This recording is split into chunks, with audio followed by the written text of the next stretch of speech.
Hey folks, Coach Patrick here, back with another Coach podcast. This week, I'm going to talk to you a little about what it means to plan a vacation.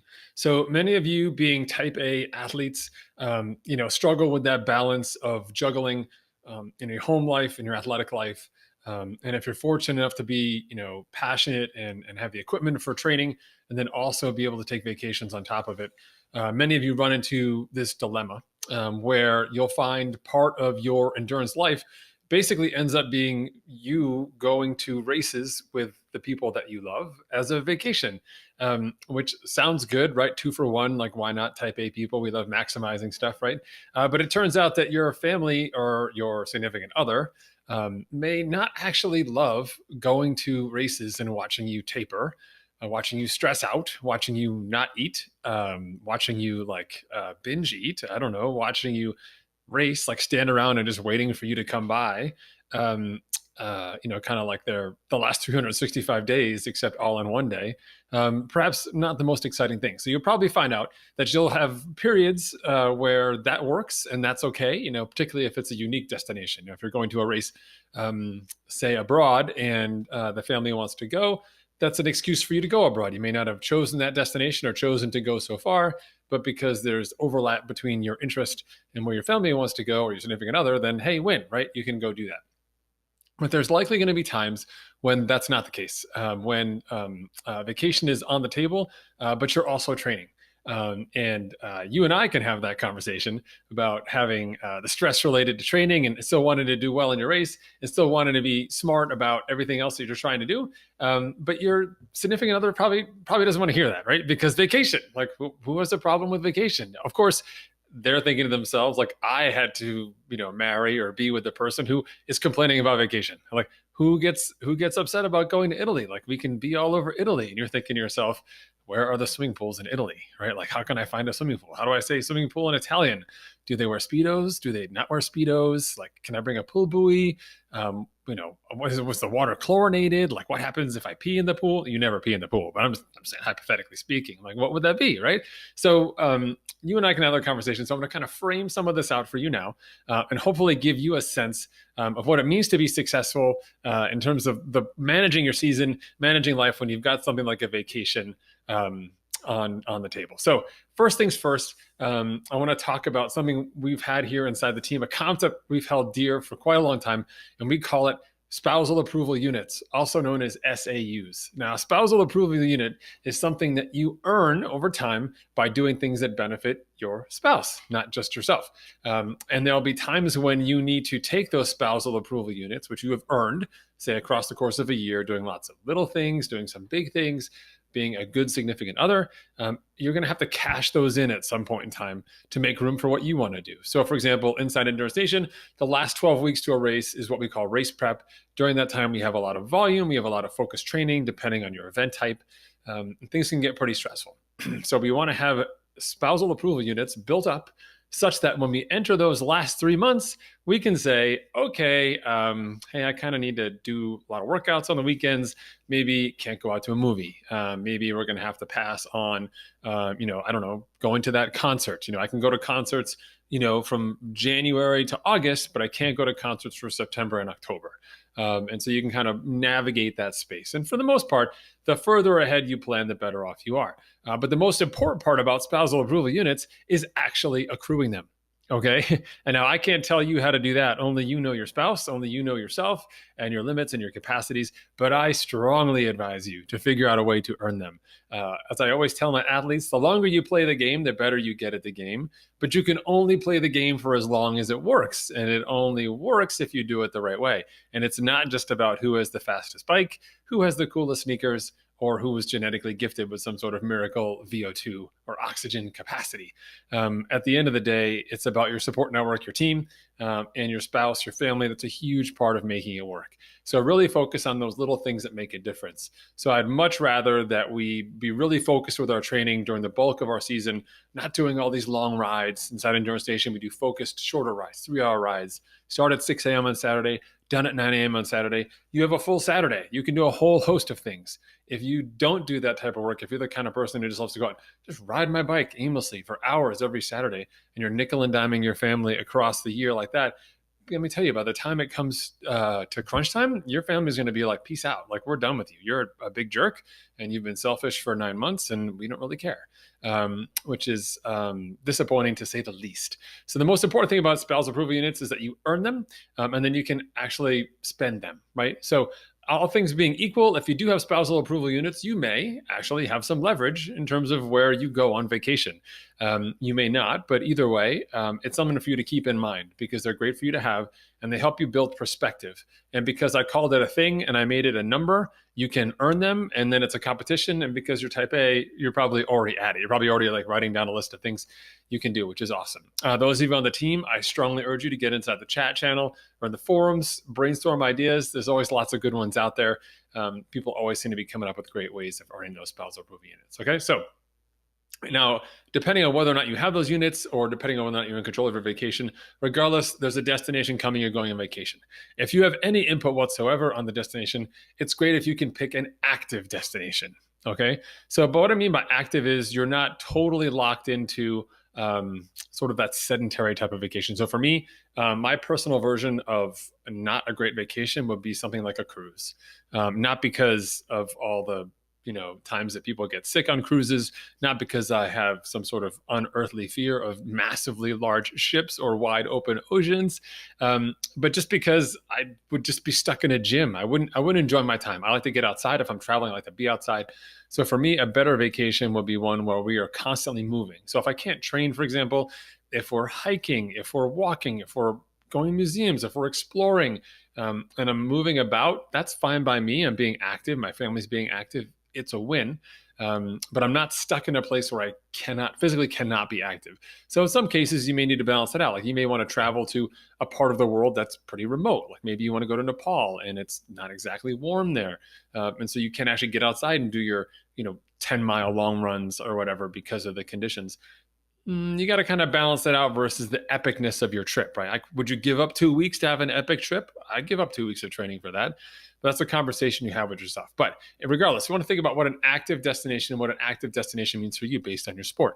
So if you're someone who loves to cycle, going to places like Europe in the summertime may be fantastic for you because you can easily rent a bike or find a place to bike. You can do that, right? Going to places where you can run and explore, places where you'll feel safe as a runner, that may also be a plus. Or just even flat out picking a vacation, like I mentioned, that involves a great deal of activity in and of itself. Could be a hiking trip, could be a trip that's got lots of little sort of excursions built in. But at the end of the day, it's one, where you're moving and all the pieces of the puzzle work out well. So I really think about the larger frame like that. So my family gets that I want to be active. My family gets that I want to be outside.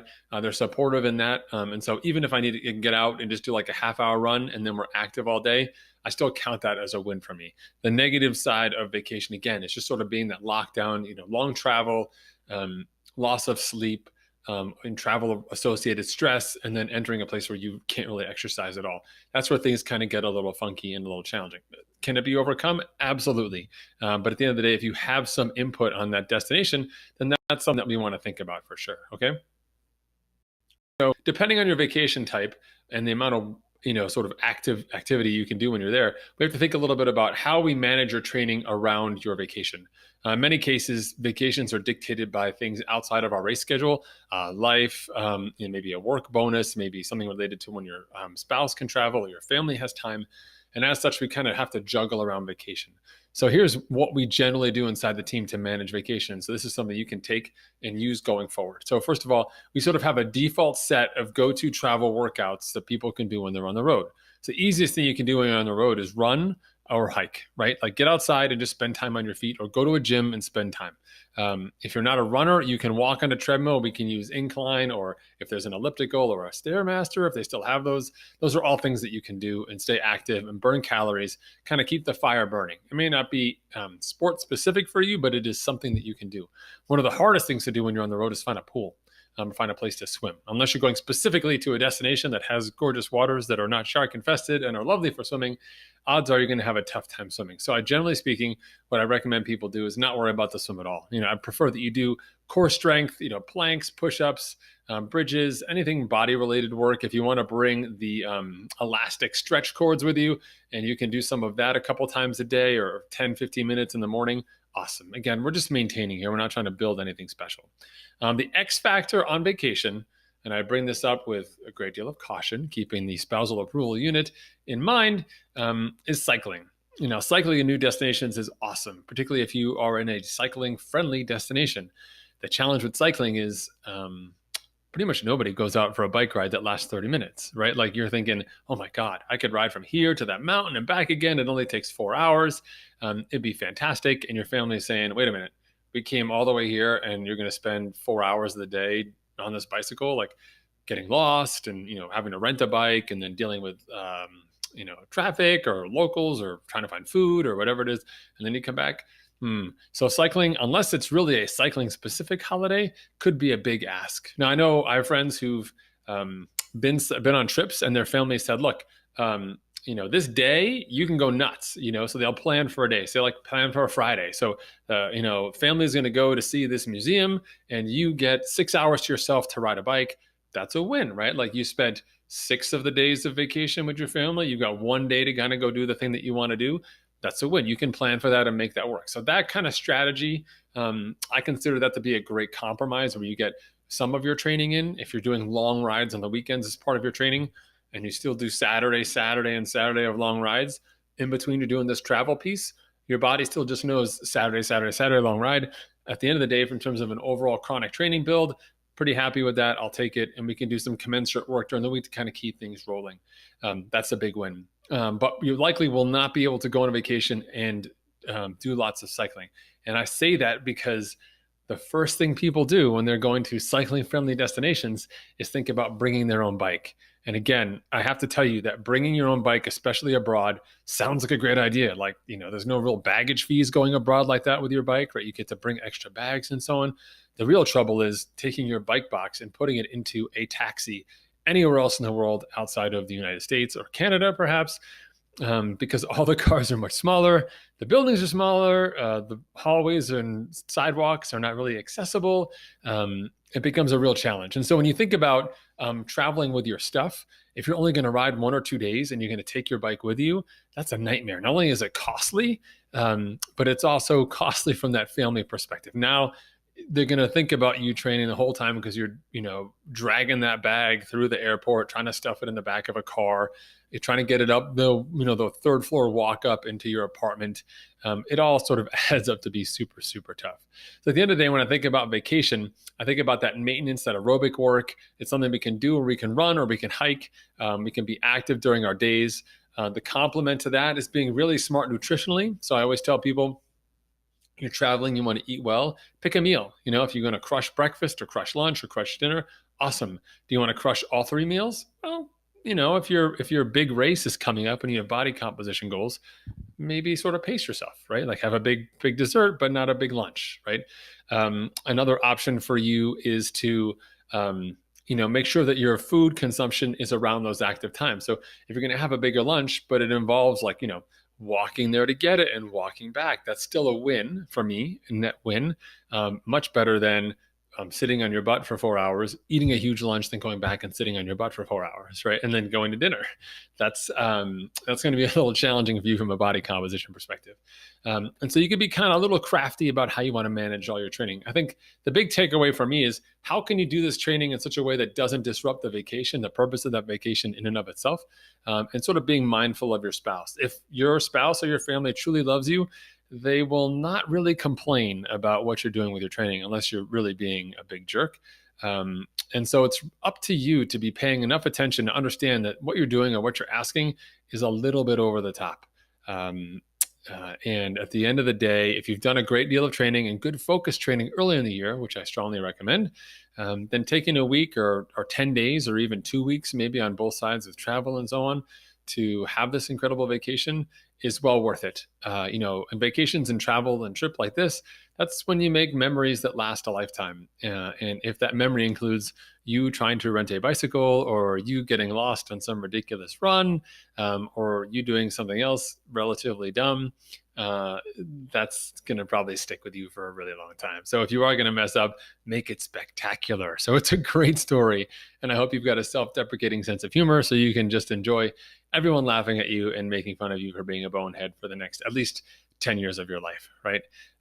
So when you think about vacations, I think the big picture piece for me is doing your best to structure them when they're not in those last 12 weeks to your big race, making sure they're as active as possible so everybody's happy, being smart about the types of activities that you choose, shuffling your workouts around so you get a lot of the key work done before you go. So if you've got some cycling in your big race, we do a big cycling week before you go. So you got lots of cycling in your system.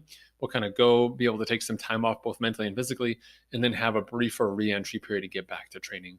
And then finally, at the end of the day, just making sure that you enjoy the trip. These are things that we get few and far between. And not too many people get to take vacation these days and truly enjoy it. So make the most of it. These are the moments that last forever. Those races will always be there. Boston Marathon, going to be there next year. Ironman, whatever, still going to be there. Your vacation with your family and friends when your kids are 14 and 13, that'll never happen again. So keep it in perspective. All right. This is Coach Patrick from Endurance Nation signing off. You want to learn more about us? Head over to endurancenation.us. You've got questions for me. I will answer them here on the podcast. Go to facebook.com/Endurance Nation. Put your questions in there. I'll be happy to answer them or discuss them and so on. Those of you on the team, I look forward to see you in the chat, in the coach office hours and the forums. Otherwise, I'll see you guys online or in the races.